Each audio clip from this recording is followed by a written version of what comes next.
سورہ النساء رکوع نمبر 20. يا أيها الذين آمنوا كونوا قوامين بالقسط شهداء لله ولو على أنفسكم أو الوالدين والأقربين إن يكن غنيا أو فقيرا فالله أولى بهما فلا تتبعوا الهوى أن تعدلوا وإن تلووا أو تعرضوا فإن الله كان بما تعملون خبيرا.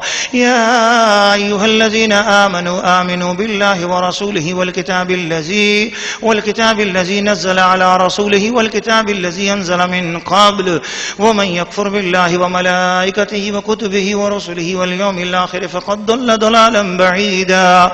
إن الذين آمنوا ثم كفروا ثم آمنوا ثم كفروا ثم ازدادوا كفرا لم يكن الله ليغفر لهم ولا ليهديهم سبيلا. بشر المنافقين بأن لهم عذابا أليما. الذين يتخذون الكافرين أولياء من دون المؤمنين أيبتغون عندهم العزة فإن العزة لله جميعا. وقد نزل عليكم في الكتاب أن إذا سمعتم آيات الله يكفر بها ويستهزأ بها فلا تقعدوا معهم حتى يخوضوا في حديث غيره إنكم إذا مثلهم إن الله جامع المنافقين والكافرين في جهنم جميعا. الذين يتربصون بكم فإن كان لكم فتح من الله قالوا ألم نكن معكم وإن كان للكافرين نصيب قالوا ولم نستحوذ عليكم ونمنعكم من المؤمنين فالله يحكم بينكم يوم القيامة ولن يجعل الله للكافرين على المؤمنين سبيلا. سورہ النساء رکوع نمبر 20. ترجمہ کنز الایمان. اے ایمان والو انصاف پر خوب قائم ہو جاؤ، اللہ کے لیے گواہی دیتے، چاہے اس میں تمہارا اپنا نقصان ہو یا ماں باپ کا یا رشتہ داروں کا.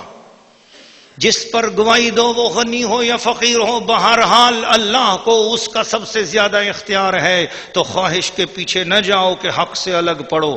اور اگر تم ہیر پھیر کرو یا منہ پھیرو تو اللہ کو تمہارے کاموں کی خبر ہے. اے ایمان والو ایمان رکھو اللہ اور اللہ کے رسول پر اور اس کتاب پر جو اپنے ان رسول پر اتاری اور اس کتاب پر جو پہلے اتاری، اور جو نہ مانے اللہ اور اس کے فرشتوں اور کتابوں اور رسولوں اور قیامت کو تو وہ ضرور دور کی گمراہی میں پڑا.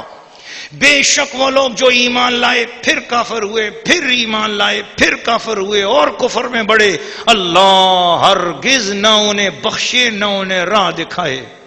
خوشخبری دو منافقوں کو کہ ان کے لیے دردناک عذاب ہے. وہ جو مسلمانوں کو چھوڑ کر کافروں کو دوست بناتے ہیں، کیا ان کے پاس عزت ڈھونڈتے ہیں؟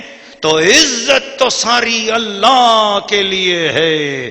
اور بے شک اللہ تم پر کتاب میں اتار چکا کہ جب تم اللہ کی آیتوں کو سنو کہ ان کا انکار کیا جاتا ہے اور ان کی ہنسی بنائی جاتی ہے تو ان لوگوں کے ساتھ نہ بیٹھو جب تک کہ وہ اور بات میں مشغول نہ ہوں، ورنہ تم بھی انہی جیسے ہو. بے شک اللہ منافقوں اور کافروں کو سب کو جہنم میں اکٹھا کرے گا. وہ جو تمہاری حالت تکا کرتے ہیں تو اگر اللہ کی طرف سے تم کو فتح ملے تو کہیں کیا ہم تمہارے ساتھ نہ تھے، اور اگر کافروں کا حصہ ہو تو ان سے کہیں کہ کیا ہمیں تم پر قابو نہ تھا اور ہم نے تمہیں مسلمانوں سے بچایا. تو اللہ تم سب میں قیامت کے دن فیصلہ کر دے گا، اور اللہ کافروں کو مسلمانوں پر کوئی راہ نہ دے گا. سورہ النساء رکوع نمبر 20.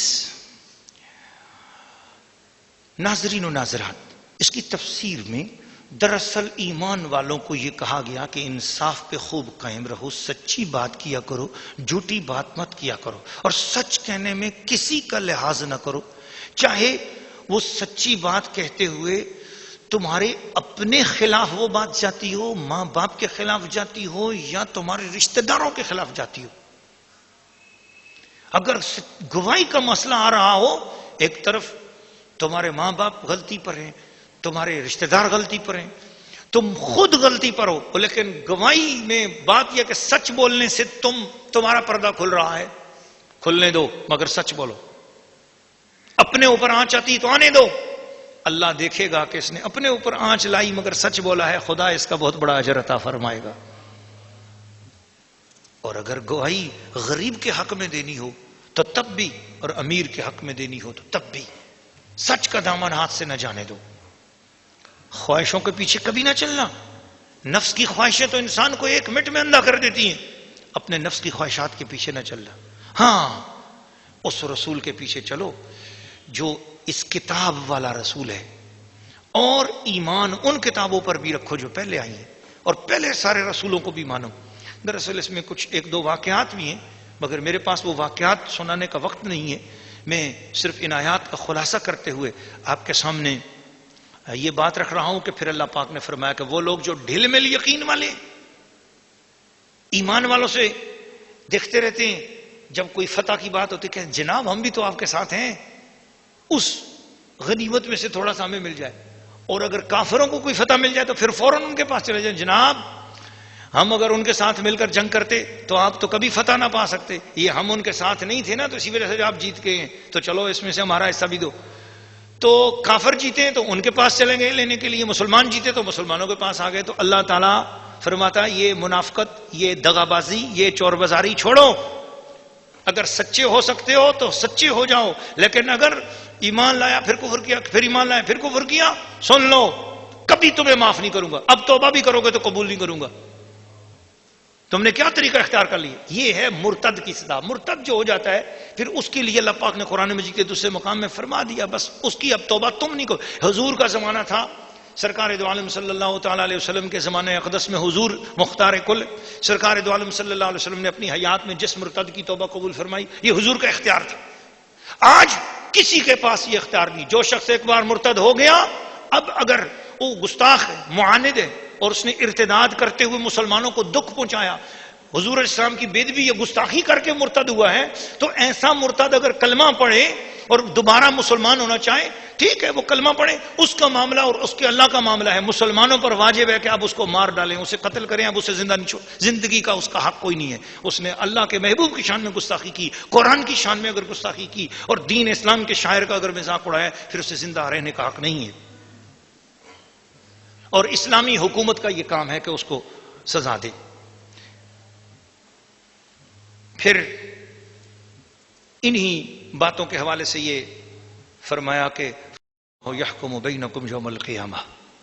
یہ جتنے بھی جھگڑے کرتے ہیں نا مسلمانوں آپ کے ساتھ، ان جھگڑوں کا فیصلہ قیامت والے دن میں سرے بازار سرے محشر کروں گا. ان کا فیصلہ ان کافروں کو اس وقت دکھاؤں گا، منافقوں کو اس وقت دکھاؤں گا کہ جس محبوب کو تم کچھ نہیں سمجھتے تھے، آج دیکھو اس سرے محشر، آج اسی کی شفاعت کے ساتھ سارے جنت میں جا رہے ہیں. پچھلے گزشتہ رکوعات میں سے ایک جگہ پر میں آپ کو بتا چکا ہوں کہ وہاں پر کافروں کی سب سے بڑی حسرت یہ ہوگی کہ کاش آج زمین میں ہمیں برابر کر دیا جائے، زمین میں دبا دیا جائے. کیوں؟ حسب الرسول، ہم رسول کی نافرمانی ہم سے کیوں ہوئی؟ کاش کے رسول کے ساتھ ہماری کوئی نسبت ہوتی. اور سورہ زمر کی آیت نمبر 72-73 کے حوالے سے میں نے آپ کو بتایا کہ اس دن جو ہے نا دوزخ کا داروغہ ان کافروں سے ایک ہی بات کہے گا، الم یاتکم رسول منکم، رسول آئے تھے نا، تم نے رسول کے ساتھ کوئی نسبت پائی ہوتی تو آج سر محشر خدا کی بخششیں اور رحمتیں تمہیں بھی نصیب ہو جاتی. تو خدا کی رحمت بڑی وسیع ہے، مگر قیامت والے دن ملے گی صرف اسی کو جس کے ہاتھوں میں دامن مصطفیٰ ہوگا.